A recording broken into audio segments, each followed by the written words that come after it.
Tim Paulson, thanks for joining us. The first thing I want to talk about today is that your gym gave out $40,000 of equipment to the members so they could train through social distancing.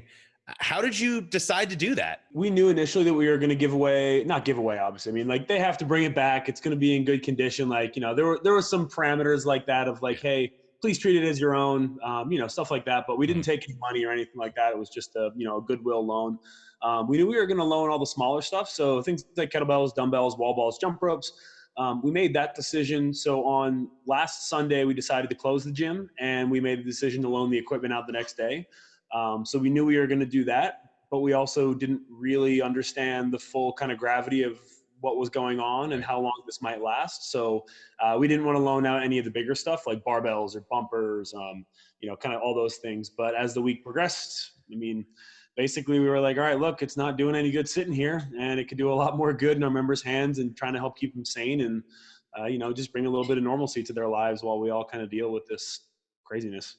How did you decide what to divvy up? Was there a first come, first serve system? Yeah, I mean, we basically did first come, first serve, but I put limitations on everything. So we first did, to try and get as many people with equipment as possible, we allowed people to have one dumbbell or kettlebell, one wall ball, and then one jump rope. Mm-hmm. So that was the first round of kind of equipment checkouts. And then the next time through, they were allowed to have one barbell, one set of 10s, one set of small irons. So either a 5 or a 2.5 Gotcha. set. And then they were allowed to have one set of bigger bumpers that were relevant. So either a set of 25s, 35s, or 45s. And that allowed us we had just over 100 members take home some level of equipment over the course of, basically the 2 days that we lent everything out, which is, not as much of our membership as I would like, but we just ran out of equipment. We gave away everything. There's nothing left at the gym.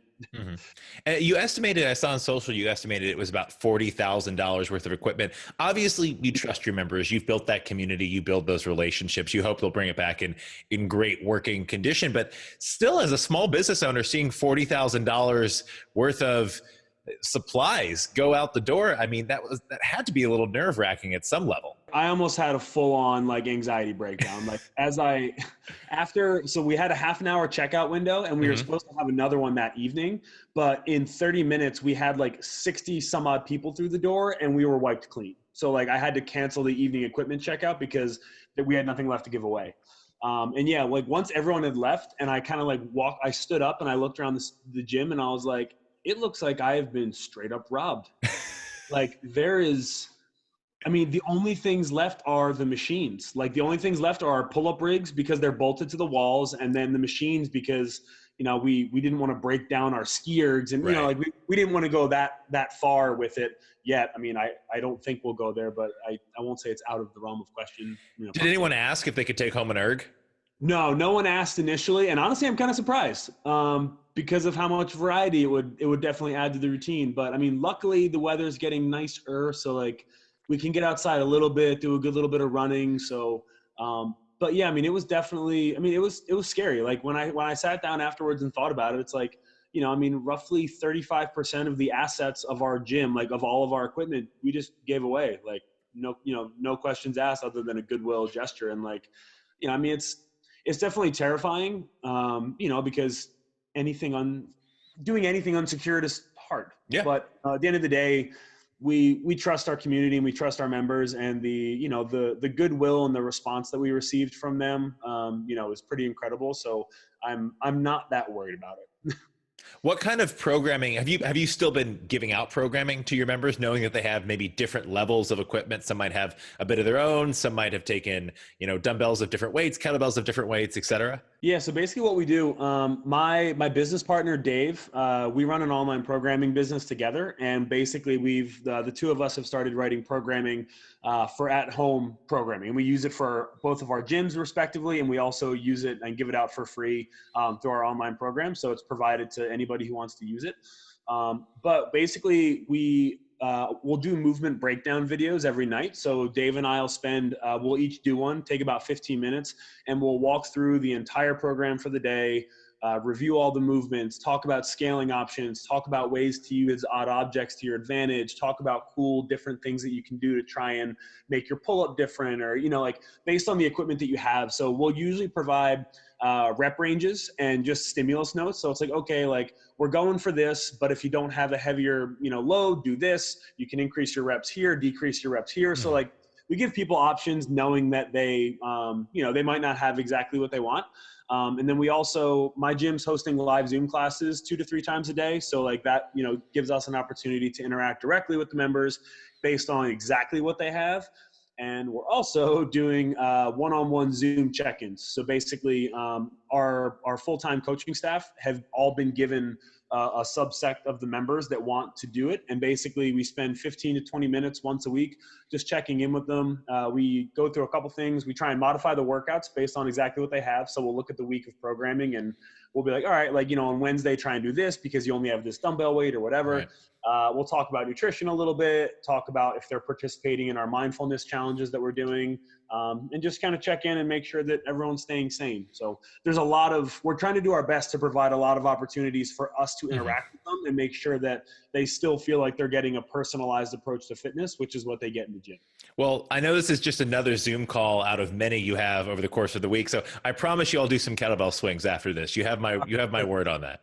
Now, as a multi-time games athlete, there's a lot up in the air. Like we don't, I mean, obviously the sanctional competition schedule has changed a lot with postponements, cancellations. We don't have official word on the games. It's a little too far out, and CrossFit's basically implied they're going to wait to make that decision. But how does this impact your training and your mindset as someone who's trying to, you know, get back to the games and be in tip-top shape come Madison?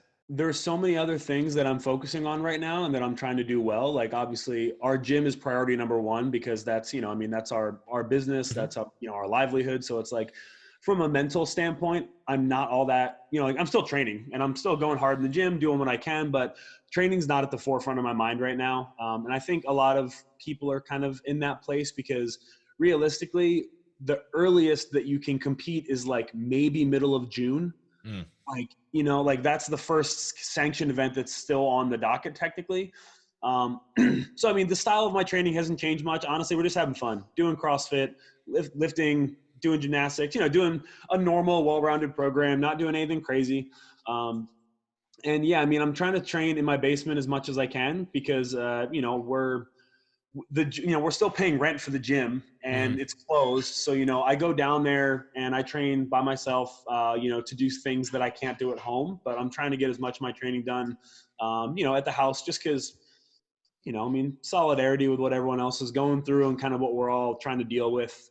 But yeah, I mean, so my training hasn't been that affected, but it's just definitely, I was planning on peaking for a sanctional run as we speak.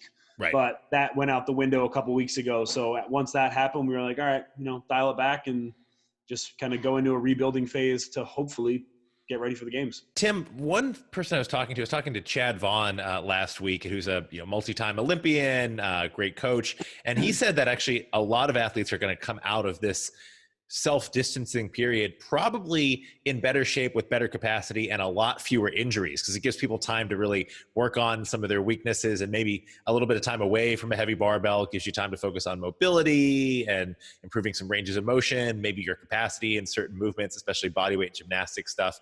You know, is that something that you believe might happen with your membership? Oh yeah. I mean, our members are going to come away so fit. Like first off, the programming that we're giving them, it is not like we're getting after it. Like it's a full 60 minutes worth of work. Like, you know, and Dave and I are trying our best to provide like a lot of variance. So we're still doing strength sessions, skill sessions. Like, you know, we're still doing, working on all these things to make sure that they still feel like they're being productive when we're trying not to do burpees like more than twice a week. Everyone gets sick of them at some point.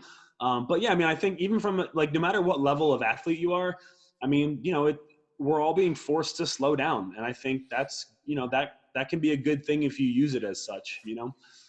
And I mean, like so I have another week or so of having fun, and then I'm going back into a bodybuilding and strength development phase. Gotcha. You know, that's basically just going to be all the basics, mechanics, working on my strict pulling, strict pressing, basic barbell strength, stuff like that. So, I mean, we're going back to the building block in the next week or so here. And yeah, I mean, we already did it once this year and it made me feel amazing. And I felt really healthy and strong. So, I mean, I'm excited to do it again. And I can do almost all that out of my basement, which is great. Awesome. Well, Tim Paulson, thanks so much for your time. Really appreciate it. And best wishes to you and your membership and your business in this unprecedented time.